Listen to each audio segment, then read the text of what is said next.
Do you ever realize you weren't invited to something only after you see the photos? That's how I found out about my father's 60th birthday party.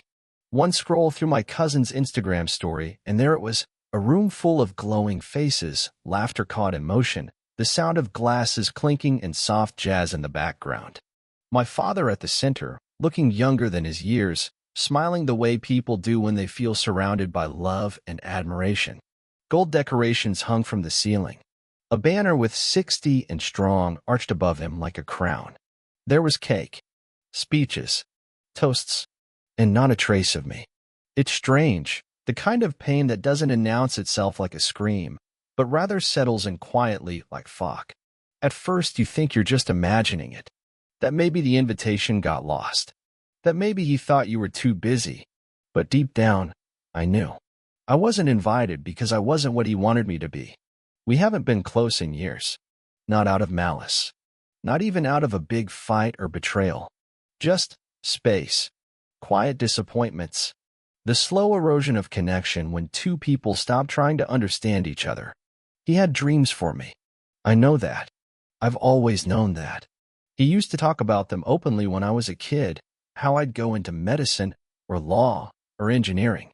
Something practical. Something noble. Something worth bragging about to friends and neighbors over dinner. But I took a different road. I chose creativity over convention. I built a company. When I started from my tiny apartment with nothing but a laptop, a second-hand desk, and a ridiculous amount of caffeine. I failed a lot in the beginning. I stumbled through late nights, rejected proposals, months where I couldn't afford my own groceries.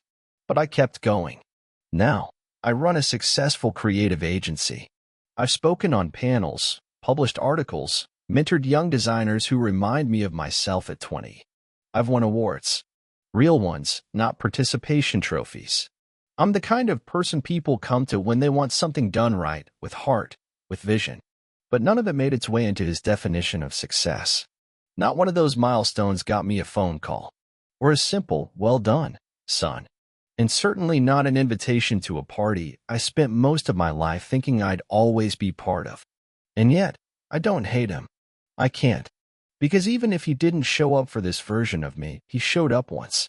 I remember the dad who tucked me in after nightmares, who taught me how to ride a bike and then cheered when I finally let go of the handlebars. I remember how he stayed up with me before exams, quizzing me like it was his future on the line. He did love me. I believe that.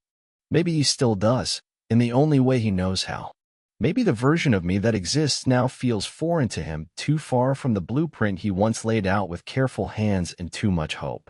And maybe I remind him of his own dreams that didn't quite pan out. Maybe he sees in me the freedom he never gave himself. I don't know. But what I do know is this. I am not less because he couldn't see me. I am not less because he chose to fill a room without me in it. And still, I missed him. On his birthday, I sat alone in my apartment. I had made plans to call him. I even designed a card, simple, elegant, a bit of our shared sense of humor woven into the message. I hovered over the send button, but I didn't press it. Not out of pride. Not out of spite. Just resignation. Like showing up uninvited to a door that never opens. Instead, I whispered, "Happy birthday, Dad," to the quiet, and hoped somehow, some part of the universe would carry it to him. That somewhere in his heart, something would soften, even just for a second. I don't know if it ever will. I don't know if I'll ever get that seat at the table, or that hug that says, "I see you now." But I'm learning to live without it. Not bitterly, not coldly, just honestly. Because I am not invisible. I am not small. I have created a life I am proud of, built with my own hands, my own risks, my own vision. And even if he never says the words, I can say them to myself. I am enough.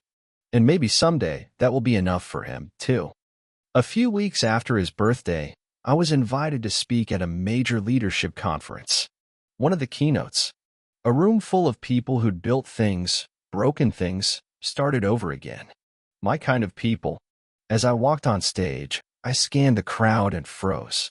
He was there. Third row, arms crossed, expression unreadable. He didn't see me at first. He wasn't looking for me. He was just there. Maybe attending with a colleague, maybe curious about the industry. or maybe drawn in by the title of the talk, resilience, reinvention, and the risk of being seen. He didn't know I was the speaker. I stood behind the podium and looked at him, really looked at him, for the first time in years. His hair was thinner, his shoulders slightly hunched, but still him. Still the man who once read to me every night, who clapped the loudest at school plays, who dreamed so loudly on my behalf it drowned out my own voice. I cleared my throat, took a breath, and I spoke. I told the audience my story. About failure. About starting over. About building a company that didn't make headlines but changed lives. I spoke about what it's like to want to be seen by someone who no longer looks your way.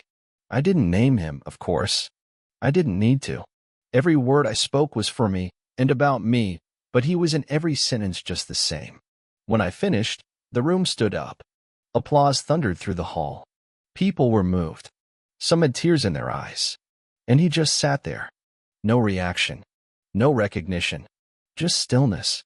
A few moments later, he stood up and left, disappearing into the crowd before I made it backstage. He never approached me, never sent a message, never called afterward. I don't know if he didn't recognize me, or if he did and couldn't bear to face it. Both possibilities hurt. I wanted him to see me, not as a disappointment, not as a deviation from his plan, but as a man, as his son, whole, flawed, real, but standing in his own light. He didn't see me, or maybe he chose not to. But that stage, that moment, it wasn't for him, in the end. It was for me. A quiet reclaiming of all the parts of myself I used to shrink in his presence. I didn't need his applause. I had mine.